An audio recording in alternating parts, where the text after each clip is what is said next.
এই কবর অনেক ভয়ানক। কবর চিৎকার করে বলবে, তুই কি জানতি না? তুই কি জানতি না আমি আগুনের ঘর? তুই কি জানতি না আমি সাপের ঘর? তুই কি জানতি না তোকে এখানে আসতে হবে? এরপরেও কেন তুই ভয় পাসনি? কেন তুই পাল্টে যাসনি? কেন তুই পরিবর্তন হসনি? এইভাবেই বৎকার ওই কবরের ভিতরে তাদেরকে রাখা হবে। তার রূহ আসমানে যাবে না, আসমানের প্রত্যেকটা গেট বন্ধ থাকবে। জান্নাতুল বাকি থেকে আমার নবী জানাজা শেষ করলেন। সাহাবায়ে কেরামকে নিয়ে আমার নবীজি বসেছেন।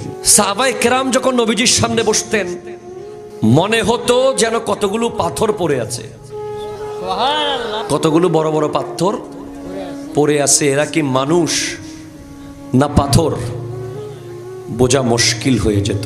এবার আমার নবী সরকার দো আলম সাল্লাল্লাহু আলাইহি ওয়াসাল্লাম নেককার আর বদকারের রূহ কিভাবে কবজ হবে সেটা আমার নবী সাহাবায়ে কেরামকে বলছেন। নবীজি প্রথমেই নেককারের রূহ, নেককার কে? যে মুমিন এবং মুত্তাকি, আল্লাযীনা আমানু ওয়া কানু ইয়াত্তাকুন। সুবহানাল্লাহ, জোরে বলেন না। যার কাছে দুইটা কোয়ালিটি থাকবে, একটা মুমিন হবে, একটা মুত্তাকি হবে।